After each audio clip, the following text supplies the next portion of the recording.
So today we're going to discuss electronic onboard recording devices and the new speed limiters that they're trying to propose on commercial vehicles. So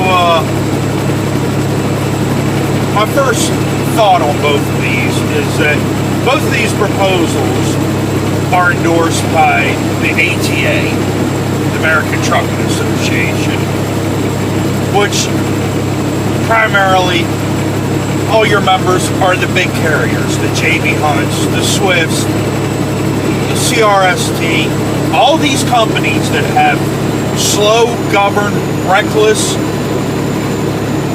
trucks. And every time you see a picture or an article of a truck that's wrecked or in a ditch or upside down, lo and behold, it's usually one of the big carriers. But they feel that it's so unsafe for people like me, who does not have a governed vehicle. I'm such a safety risk because I'm ungoverned. And the last time I checked, my truck wasn't in a ditch or wrapped up in a 50 truck pile up. And I got a pretty good CSA score. So the ATA wants to govern us all and make sure that everybody has an electronic onboard recording device. So anybody that travels anywhere where Canadian trucks come down over the border knows exactly what happens when you get a bunch of 62-mile-an-hour trucks out on the interstate in the middle lane, because these ATA trucking companies, and I'm just going to categorize them, the Swifts, the JBs, where their safety director says, you ride in the middle lane. We don't care what's going on, you ride in the middle lane. It's safer there. So we're going to refer to them as the ATA companies. So these ATA companies tell their trucks, stay in the middle lane. Then you got the Canadian trucks that are coming down that are governed, and everybody's fighting for the middle and the right lane, and then it takes 7, 8, 9 miles sometimes for two trucks to pass one another because both of them are doing the same exact speed, or maybe one's doing like half a mile an hour faster. So how's this promoting highway safety? I don't understand by creating a level playing field how it's making anything safer for anybody.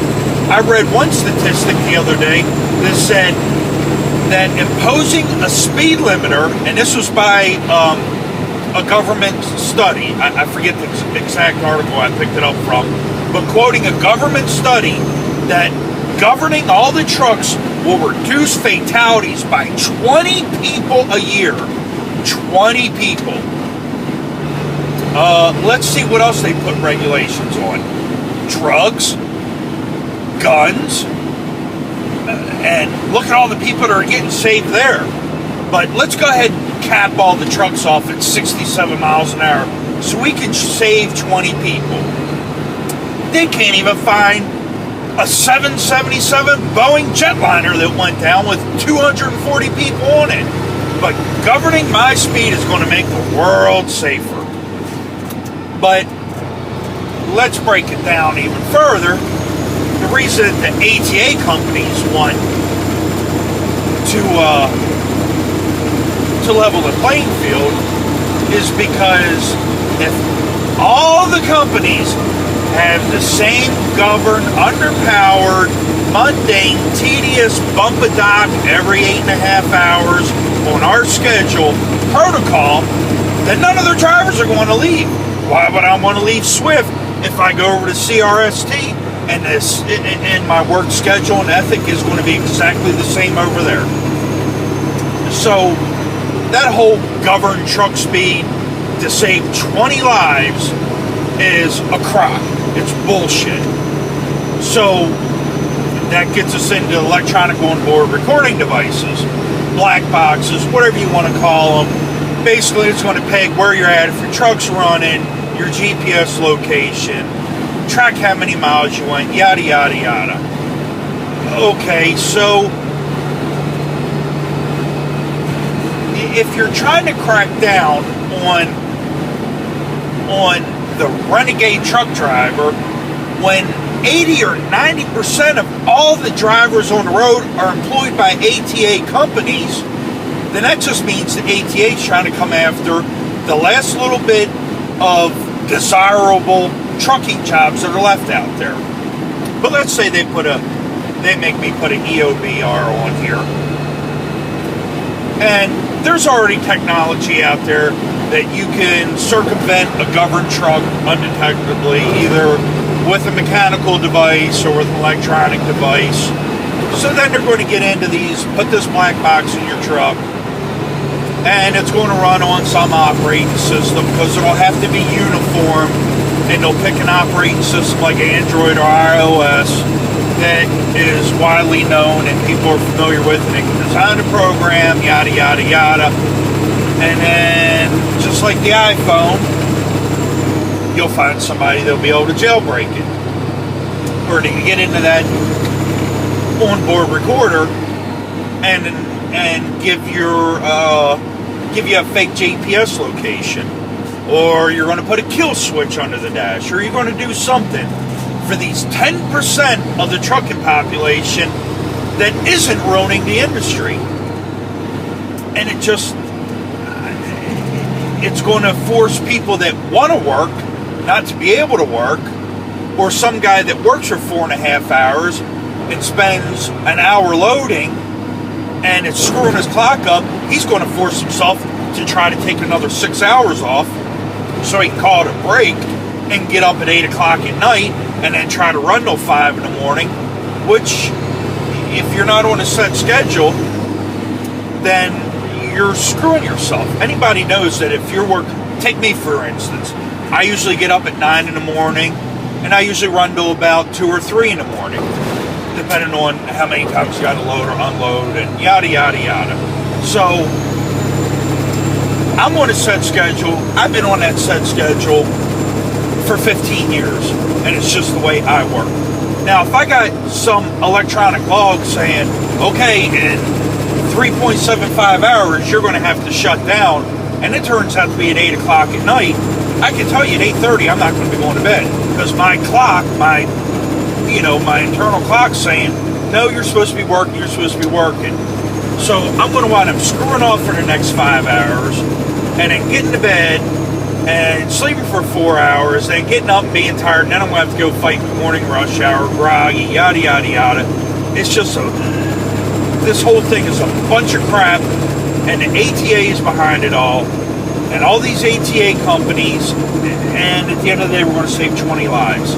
It seems like the biggest piece of hypocrisy that can be shoved down the throats of the trucking industry. For 20 lives. 20 lives. I'm not saying 20 lives is disposable, but why are you going to disrupt the whole trucking industry over a problem that really isn't even a problem?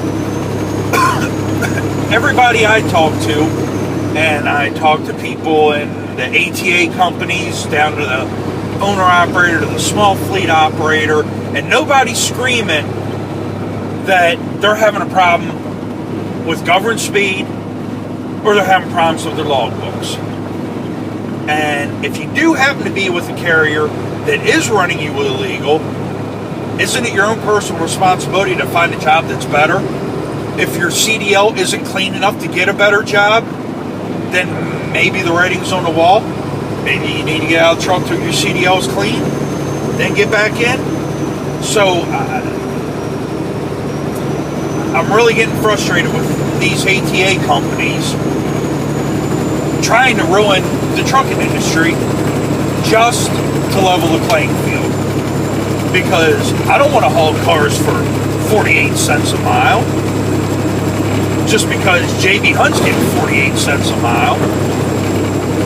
I mean, if I'm willing to work and work hard, why should I suffer and limit myself? We're the only industry, because I think an airline pilot has more leeway than the trucking industry. We're the only industry that you get penalized for working too hard. But they can send a cop out on the road and do a double shift, and then he gets in a questionable situation late at night because he's 18 hours into a shift. He's mentally tired and maybe mistaken something on a kid, kills him, and but they don't regulate the cops. They don't regulate the guy at Walmart that's scanning your toilet paper that's worked for 18 hours. And it's frustrating. And, the only organization out there that is even beginning to step up for us is OIDA.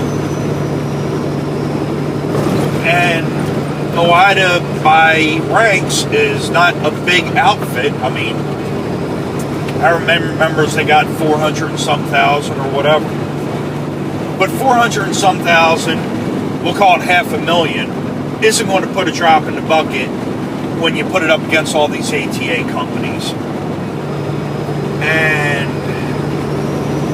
I don't know what we do as an industry to stop these new regulations, because just like the hours of service, they swapped them all up a couple years ago. Now they're talking about swapping them back. So everybody's going to get forced into spending $1,000 to put one of these devices in your truck, and in 5 years they're going to go, this is kind of like Obamacare. It's really not working.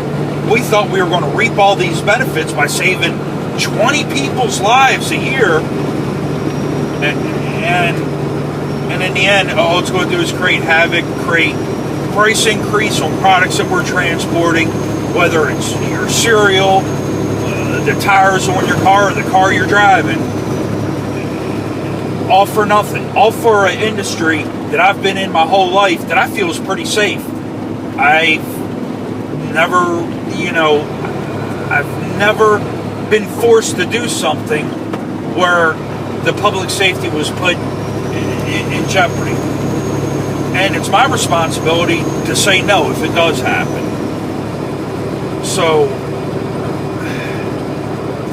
you get the puppy mill ATA companies putting all these drivers in trucks that don't belong in trucks and are wrecking their trucks, these ATA carrier trucks all over the place, and then they want to come back out and scream, well, it's not a level playing field, and it's the 10%, the owner-operators and the guys that run and make the money and do the miles that aren't killing people and aren't killing themselves and creating horrendous traffic accidents.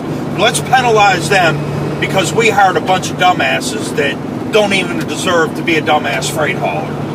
It's the biggest crock of shit that's going out there, and